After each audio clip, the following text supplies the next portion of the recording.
Students, पिछले video lecture में हमने उपभोग फलन के बारे में हम अध्ययन कर रहे थे। हम जानते हैं कि कीन्स के आय एवं रोजगार निर्धारण सिद्धांत में उपभोग फलन अत्यंत महत्वपूर्ण है।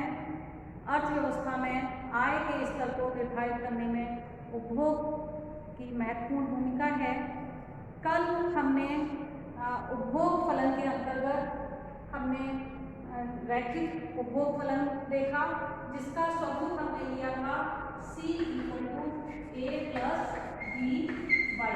यहाँ पर C उपभोग है, Y आय है, A और B स्थिरांक है, B MPC है, A ऑटोनोमस कंजम्पशन है।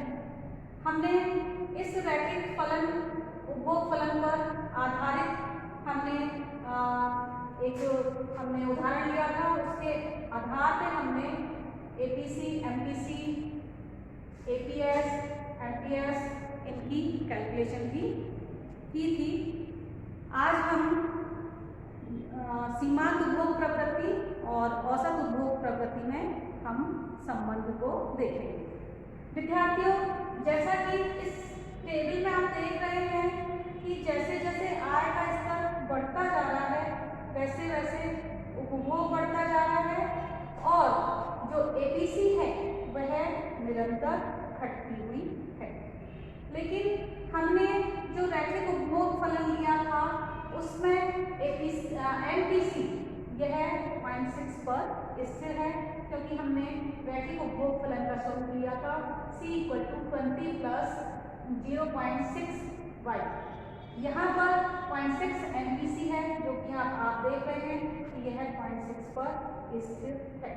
तो विद्यार्थियों, जैसा कि मैं पहले भी कई बार बता चुकी हूँ कि सरल रेखा का जो ढाल है वह हर बिंदु पर स्थिर रहता है, और चूंकि MPC सीमांत उपभोग प्रवृत्ति को हम उपभोग फलन के ढाल से मापते हैं, और सरल रेखा का जो हमने यहाँ पर रैखिक उपभोग फलन लिया था, जिसका हमने ग्राफ बनाया था, तो तब वह सरल रेखा के रूप में थी, तो उसका ढाल स्थिर होने के कारण MPC निरंतर यहाँ पर 0.6 पर स्थिर है, और APC यहाँ पर घटती हुई है, क्योंकि हम देख सकते हैं कि जो APC है वह APC = C/Y है।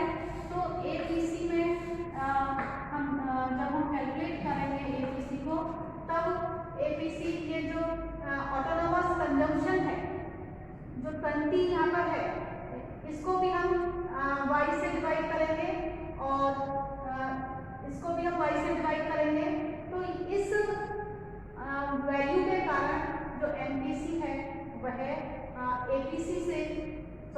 जो APC है वह MPC से ज़्यादा है, और लेकिन निरंतर घटती जा रही है आय स्तर को बढ़ाने के साथ साथ, क्योंकि जैसे जैसे आय स्तर बढ़ता जा रहा है वैसे वैसे इस जो 20/Y जब हम करेंगे तो उसका जो वैल्यू है, अंकीय मूल्य, वो कम होता चला जाएगा। तो हम इसको डायग्राम के माध्यम से भी और अच्छी तरह से देख सकते हैं कि किस प्रकार सरल रेखा के रूप में उपभोग फलन होने पर, यदि सरल रेखा में जब उपभोग फलन हम जब ले रहे हैं वो इस रूप में है, आप देखिए इसको,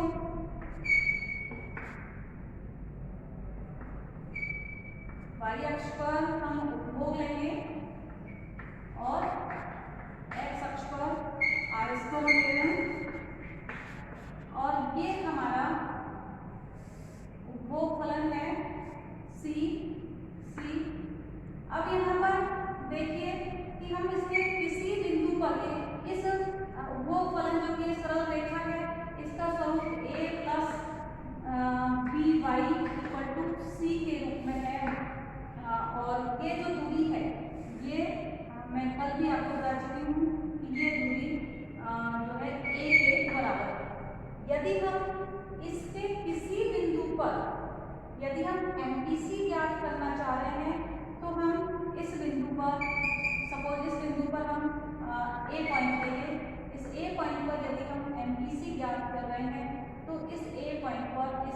सी सी जो वो वक्र है उसका हम स्लोप देखेंगे, और उस स्लोप को देखने के लिए हम इस पर एक लंब डालेंगे। मान लीजिए ये ओ वाई है, और इसको हम इसका स्लोप देखने के लिए इसको एक्स अक्ष की तरफ बढ़ाएंगे, और ये यहाँ ये रेखा यहाँ काट देंगे। सी सी लाइन को हमने एक्स अक्ष पर बाईं तरफ बढ़ाया है, तो ये एक्स अक्ष को इस बिंदु पर काट रहे हैं। मान लीजिए हम इस बिंदु को एस पॉइंट मान लेते हैं, तो जो एमपीसी होगी वह MPC equal to A Y upon S Y होगी। एमपीसी यहाँ पर A Y divided by S Y होगी। लेकिन यदि हम एपीसी निकालेंगे तो एपीसी मैंने जैसा कि बताया कि APC equal to C upon Y, तो जो एपीसी होगी वह होगी ए वाई दूरी वर्टिकल डिस्टेंस और डिवाइडेड बाई जो आर्स का हमारा ये ओ वाई है। आप इसको ध्यान से देखिए कि हम इसको कैसे निकालेंगे कि यदि हमारा रैखिक उपभोग फलन है और रैखिक उपभोग फलन में ये ऑटोनोमस कंजम्पशन हमें साथ में दिया हुआ है, इस रूप में रैखिक फलन है।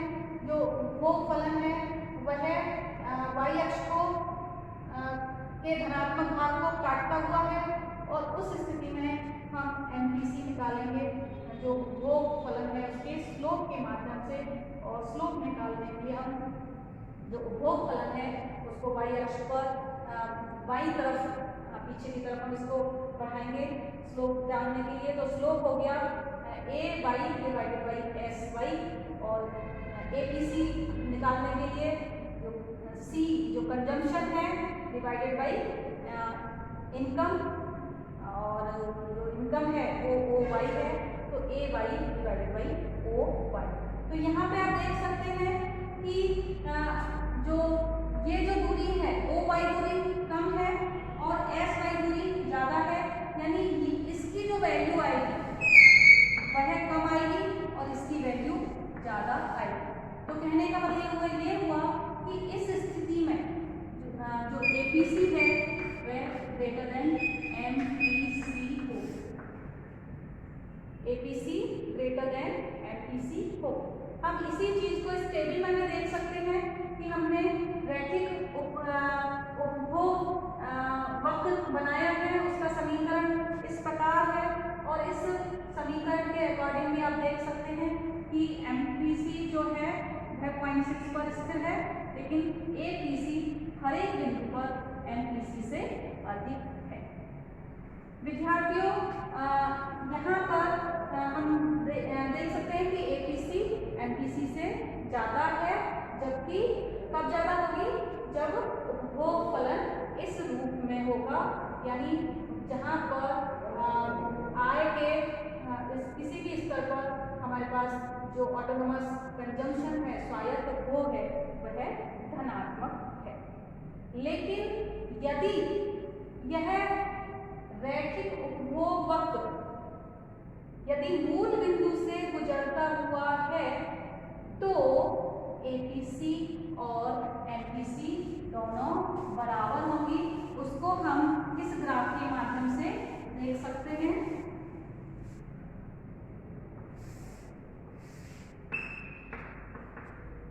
वही ओ वाई अक्ष पर हम उपभोग ले रहे हैं और ओ एक्स अक्ष पर हम आय ले रहे हैं। ये हमारा ऑरिजिन पॉइंट है, और मान लीजिए हमारा जो उपभोग फलन है वह इस रूप में है। ओ सी हमारा उपभोग फलन है।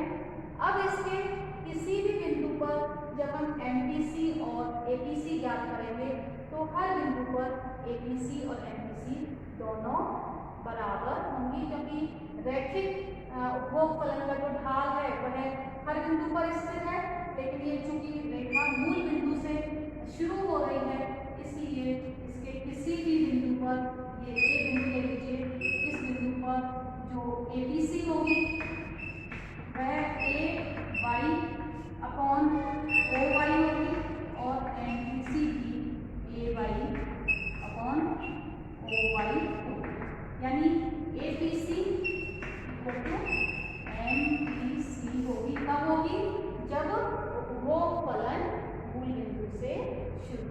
होता है। तो आप इस चीज को ध्यान रखें कि जब हमारा उपभोग फलन इस रूप में है c इक्वल टू, जैसे हमने उदाहरण लिया है 20 + 0.65, या हम इसको c equal to a + by की फॉर्म में रखें, तो उस स्थिति में APC MPC से अधिक होगी। और जब उपभोग फलन मूल बिंदु से शुरू होता है तब वहां पर APC इक्वल टू MPC दोनों बराबर होंगे।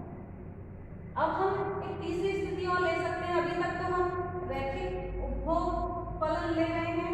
अब यदि हमारे पास उपभोग फलन वक्र के रूप में है, कर्व के रूप में है, तो हम उस पर किस प्रकार APC और MPC ज्ञात करेंगे। तो हम अब एक डायग्राम बनाते हैं जिस पर जो उपभोग फलन है वह हमारे पास कर्व के रूप में है।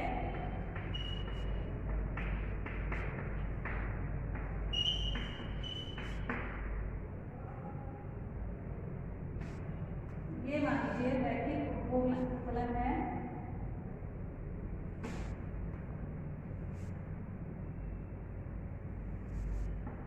ये मान लीजिए CC उपभोग फलन है। अब इसमें मान लीजिए हम इस बिंदु पर MPC ज्ञात करना चाह रहे हैं, तो इस बिंदु को से हम एक टेंजेंट लाइन खींचेंगे। ये मान लीजिए A पॉइंट है। इस A पॉइंट पर यदि हम MPC ज्ञात करना चाह रहे हैं तो इस A पॉइंट की हम टेंजेंट लाइन खींचेंगे और उसका स्लोप देखेंगे। और उसका स्लोप देखने के लिए पिछली बार की तरह हम इसको बाईं ओर x अक्ष की तरफ बढ़ाएंगे। तो यहाँ पर मान लीजिए ये y पॉइंट हो गया और इसको मान लीजिए मैं S ही मान लेती हूँ, ये S हो गया। तो यहाँ पर A बिंदु पर जो MPC होगी वह होगी, हमने क्या किया है कि जो रैखिक जो उपभोग फलन वक्र के रूप में है उसके किसी बिंदु पर MPC ज्ञात करने के लिए उस बिंदु की स्पर्श रेखा खींची है और उस स्पर्श रेखा का स्लोप जानने के लिए हमने उसको y अक्ष की तरफ ये गुजरता हुआ x अक्ष की तरफ में इसको आगे बढ़ाया है और उसका स्लोप देखेंगे तो ये स्लोप हो गया AY/SY। ये MPC आएगी इस बिंदु पर। और मान लीजिए इसी बिंदु पर मुझे APC देखना है, औसत उपभोग प्रकृति देखनी है, तो मैं इस बिंदु को मूल बिंदु से ज्वाइन करते हुए एक रेखा खींचूंगी। इस बिंदु को मूल बिंदु से मिलाते हुए मैंने एक रेखा खींची है और उसका जो स्लोप है, या यहाँ पर एक बिंदु पर जो देखेंगे तो वो APC जो होगी वह होगी AY/OY। तो इस प्रकार जो उपभोग वक्र यदि हमारे पास वक्र के रूप में है तो उस पर MPC ज्ञात करने के लिए उस बिंदु पर हम स्पर्श रेखा का ढाल देखेंगे और APC देखने के लिए हम उस बिंदु को मूल बिंदु से रेखा ज्वाइन करेंगे। तो चूंकि विद्यार्थियों जो सरल रेखा होती है उसका ढाल हर बिंदु पर स्थिर रहता है, इसलिए MPC भी स्थिर रहती है। लेकिन जो उपभोग फलन यदि वक्र के रूप में है तो वक्र के हर बिंदु पर जो स्लोप है वह अलग अलग होता है, इसलिए MPC भी बदलती हुई होगी। सामान्यतः जो MPC है वह APC से कम होती है। तो ये APC और MPC का संबंध है। एक बात और ध्यान रखें कि जो MPC है वह 0 से अधिक और 1 से कम होती है। यानी हम इसको इस प्रकार कह सकते हैं MPC <1 है और 0 से अधिक होती है सामान्यतः, क्योंकि जब आय बढ़ती है तो उपभोग भी बढ़ता है, लेकिन आय की तुलना में उपभोग कम बढ़ता है।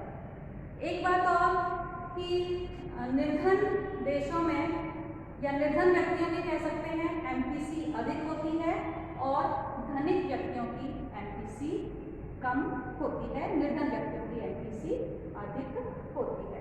तो यह APC और MPC का संबंध है और हमने देखा कि MPC 1 से कम होती है और जीरो से अधिक होती है। आय बढ़ने पर उपभोग स्तर बढ़ता है, लेकिन संपूर्ण आय उपभोग पर व्यय नहीं की जाती।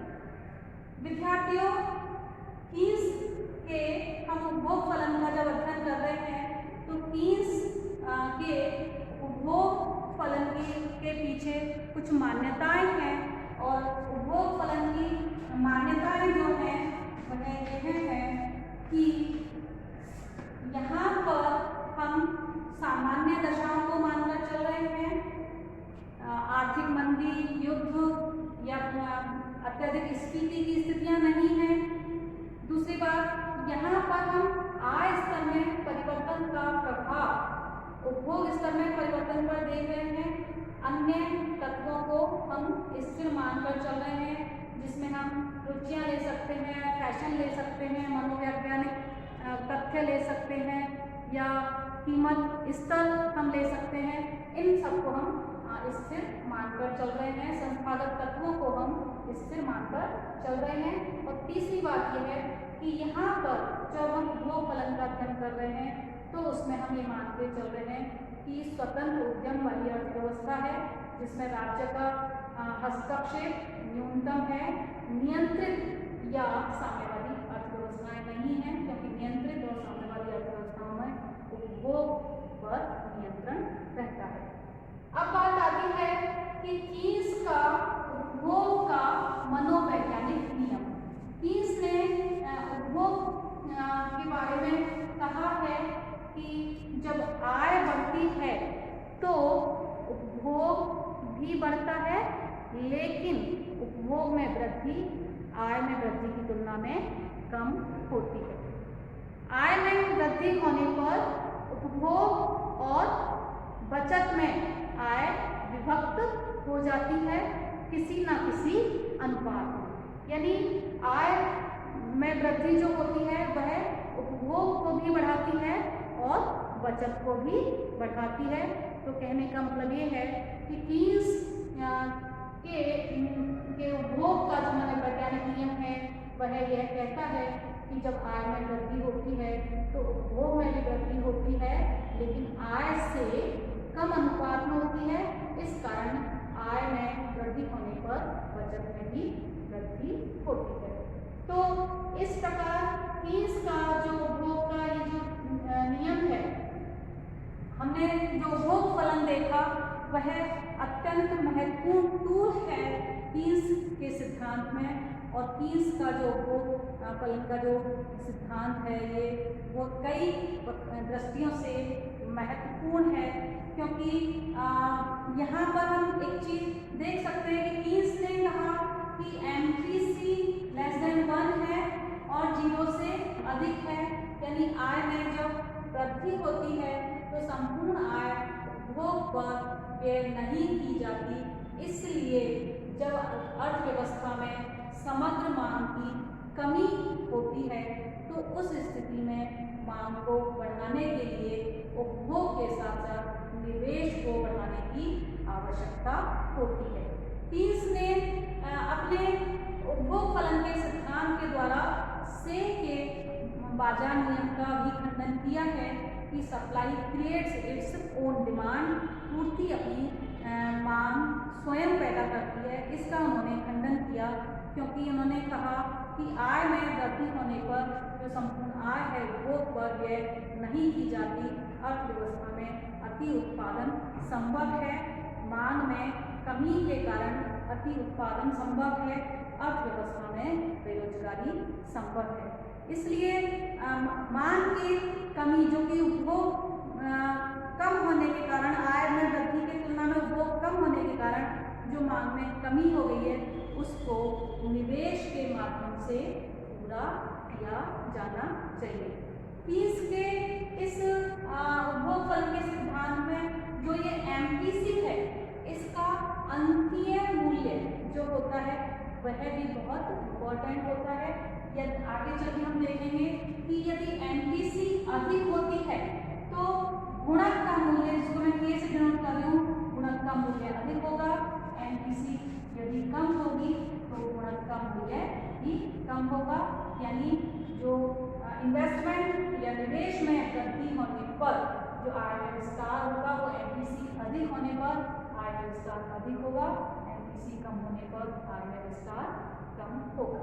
तो कीन्स का ये उपभोग फलन का सिद्धांत अत्यंत महत्वपूर्ण है और साथ में ये यह भी इंगित करता है कि चूंकि जो निर्धन व्यक्ति हैं उनकी एमपीसी अधिक होती है, धनिकों की एमपीसी कम होती है, तो जो उच्च आय वाली अर्थव्यवस्थाएं हैं उनमें अक्सर उपभोग मांग में कमी के कारण मांग में कमी होती है, इसलिए वहाँ पे निवेश बढ़ाने की अत्यधिक आवश्यकता होती है।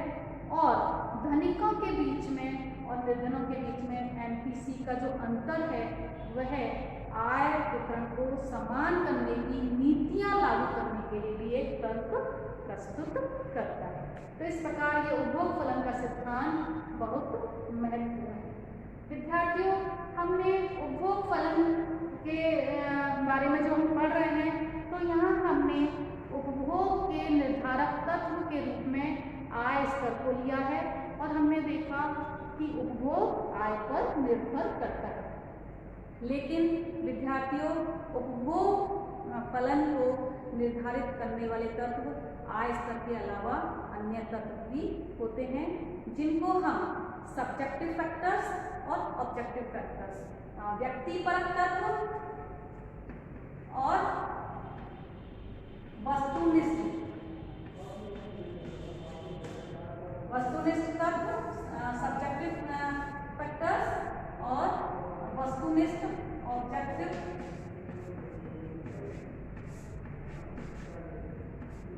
जो उपभोग फलन है उसको निर्धारण करने वाले तत्वों को हम दो भागों में बांट सकते हैं, व्यक्तिपरक तत्व सब्जेक्टिव फैक्टर्स और ऑब्जेक्टिव फैक्टर्स। व्यक्तिपरक तत्वों में मनोवैज्ञानिक तथ्य आते हैं, जैसे कोई व्यक्ति स्वभाव से कंजूस है, कोई व्यक्ति स्वभाव से खर्चीला है, या कोई सतर्कता बरतने वाला व्यक्ति है, तो वह हो सकता है उसका उपभोग व्यय कम हो, या व्यक्तियों की रुचियों पर निर्भर करेगा। लेकिन जो ये जो व्यक्तिपरक तत्व हैं ये जनरली स्थिर रहते हैं, और इसी प्रकार जो उद्यमी हैं उनका व्यवहार भी हम व्यक्तिपरक तत्वों में ले सकते हैं कि उद्यमी अपने जो लाभ हैं उनको वितरण की क्या नीतियाँ अपनाते हैं।